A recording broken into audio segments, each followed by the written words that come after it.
Κάτσε παρακάτω αυτό το πλήξω. Αυτό το πράγμα δεν έχει αυτό. Πρέπει αυτό το γεύτηκε.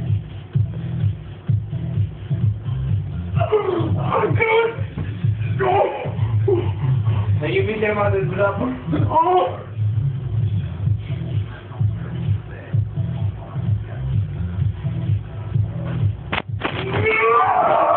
Εγώ δίνω Πανελλήνιες στην Κρήτη.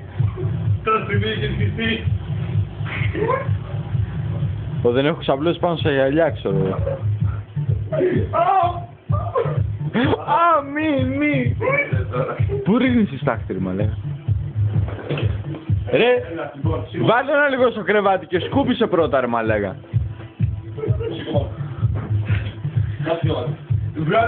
Κάθε ώρα μαζεύουμε μετά στο βγάλουμε, εντάξει. Βγάλουμε μου τώρα. Είχε βγει τάξη στο πάτωμα και πριν ήταν γεμάτο γυαλιά. Σήκωσε σακουλά να το δει ο κόσμος. Θα κάτσει κρεβάτι και μετά στο βγάλουμε. Θα κάτσει ώρα μετά στο βγάλουμε. Κάτσε στο κρεβάτι να μην κουνιέσαι. Κάτσε στο κρεβάτι.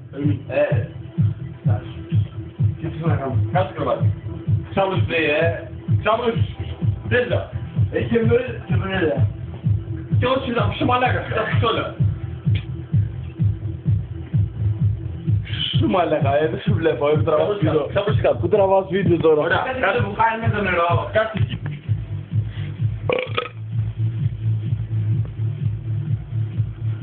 Πέτρες είναι μαλάκα.